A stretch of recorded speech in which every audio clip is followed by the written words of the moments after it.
Ito na, yung sa COMELEC. Yung gastos niya sa kanyang eleksyon ay mas malaki sa value ng SALN niya. Pero nag-declare siya ng 0 donors nung election. Yan. But he's for transparency. Oo. Tsaka gusto daw kasi ng mga donors niya anonymous sila. Pero malinaw sa batas ng COMELEC na hindi pwede yun. Kailangan declare mo. At nagkakaroon ng mga kaso talaga for your inaccuracies in your source. Diba? And that's where he is right now. Dahil i-issuean na siya ng i-issuean na siya ng show cause order kung bakit hindi siya nag-declare ng hindi kung bakit hindi siya kakasuhan o tatanggalin. Because the law is pretty clear. Hindi pa rin sabihin ayaw ng donors ko eh. Oo, but the point of disclosing kung sino yung mga donors nyo is for transparency and accountability para makita din ng taong bayan kung sino ba yung bakit bias yung mga policy na pinupush, diba? Na-i-influensyahan ka ba talaga ng mga donors mo o hindi? Hindi po ba? Eh kung ayaw mong i-disclose, pero for transparency nga siya. Rally pa siya doon. Oo nga, di ba yun yung kanilang rally? Ano yun? Ano yung rally nila last week for transparency and democracy? Something like that. Diba? Pero, ayan po, ayaw niyang i-disclose yung kanyang mga donors kasi gusto daw nila anonymous sila. Despite the fact na ito ay bahagi ng rules ng COMELEC. So in short, you have a senator violating the rules, election rules natin. Tinignan mo yung penalty, di ba? Perjury, pwede ding removal from office, administrative sanctions, ganyan. Marami. Actually, kung itong COMELEC natin magsisipag at i-implement kung ano yung intention ng batas, matutulungan na tayong maglinis. Ang dami na eh, 'di ba? Wala pang update. Ano na yung kay Cheese Escudero? Sino pa? Mayroong ibang Joel Villanueva receiving donation from a contractor, and then sa mga House of Representatives yung conflict of interest sa mga construction companies nila. Diba? Mga contractors. And then sa Marcoleta. So, kung may awa ang COMELEC sa Pilipinas, pwede nyo bawas-bawa, pwede nyo i-exercise yung kanyang duty na i-implement ang ang rules ng election natin at bawasan ng burden ng bansang Pilipinas sa pagkakaroon ng mga kawatang politiko. Diba? Okay. Bakit ka? Si Prof. Dan kasi tawa ng tawa sa mga sinasabi ko. So ito, and now you have Marcoleta being investigated by COMELEC. Ano bang positive thing? Meron na bang positive thing na nagawa? Baka naman bias tayo kasi kayo dilawan kayo, pinklawan kayo, bias lang kayo. Invite natin yung audience. Kung meron, let's be fair. Kung meron kayong alam na mabuting ginawa si Senator Marcoleta. Yeah, please put in the comment section. We will acknowledge. See, uhaw na uhaw po ako na makakita ng added value ni Senator Marcoleta sa Senado. Dahil binabayaran niya ng tax ko. So kung may makita akong magandang nagawa niya, why not? For the country ha? Para sa taong bayan, hindi yung maganda para sa sarili niya. Ito, Prof. Dan.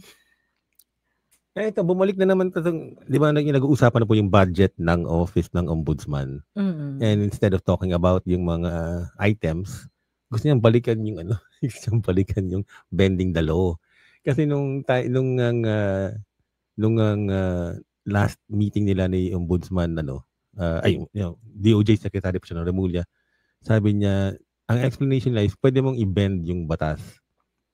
I think what he meant by that is pwede mong i-interpret ang law favorably to one side.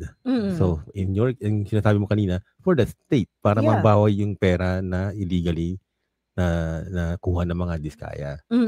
Okay? Pero siya, hindi niya ma-let go. So, gusto niyang amend daw yung rules para pwede niyang pag-usapan ulit, pa-explain kay Remulla what he meant by bending the law. Walang EQ si may si Senator Marcoleta in letting go of things. Kasi nga kailangan lagi siya yung tama. Okay. Humingi pa siya ng apology actually. Sabi ni Gatchalian, kasi he's the one sponsoring the budget ng ombudsman. Figure of speech lang yun. Diba? Figure of speech lang yun. And he's saying, ma-confuse yung mga tao eh. Pwede bang mag-apologize si Marcoleta? For saying na we can bend the law. Yun ang latest na nakita ko kay Marcoleta. Malinaw naman sa conversation na yun. Actually, yung mga batas talaga natin ay intentionally ginagawang very general yung language so that we can interpret it na may problem ba tayo sa audio? Dahil nagbabago ang mga konteksto, nagbabago ang panahon, dapat yung batas natin ay flexible enough to respond to the changing situation without compromising the core principles of the law. So ang pinag-uusapan natin ay paano mapapabura ng Estado sa pagne-negotiate kung sino ang mas isasama sa listahan ng state protection sa witness. Di ba may karapatan naman yung state mag-bargain? No. Di ba? Ako yung witness akin na lahat ng pera. Yun ang gusto nila. And yet, di ba, he continued to lawyer for the Diskaya. Diba? Yeah. Yun nga, hindi pa rin siya nagla-let go. At kasi ito rin naman yung punto kapag sa budget deliberation, 'di ba? You demand accountability from the different agencies. So dito, hindi naman siya nagde-demand ng accountability sa different agencies. Hindi lang siya maka-move on. Mag-apologize ka. Oo. Diba? Parang, God, let go. But it's like, So please, open po kami. Baka may maganda kayong naobserbahan. Kasi ito yung naobserbahan namin so far, ha? Si Marcoleta bilang isang legislator both sa House at sa Senate. At sa tingin ko naman, bilang taxpayer, parang I deserve better. A lot more than this. Yes. Kahit po yung vice president ay substitute ng president, napakahalagang posisyon po yan katulad ngayon. 'Di ba? Ano nang nangyayari sa atin? Tama, sabi ni still waiting for 2K na kuryente. 'Di ba pinangako niya yan 2,000 na kuryente? Parang ano lang yung 20 pesos na itlog. Itlog. 20 pesos na itlog, 20 pesos na bigas. 'Di ba? Diba, nung nabanggit natin yan dito, sabi natin, paano mo i-implement yan? Paano mo i-implement yan? I-subsidize mo? Subsidize mo, sequester mo yung I don't know. Hindi nga pwede. Dapat wala sa atin yung burden ng pagpapaliwanag ng operationalization. But then again, sa election, nadadala nga tayo sa mga one-liner na ganyan, 20 pesos na bigas, 2,000 pesos na kuryente.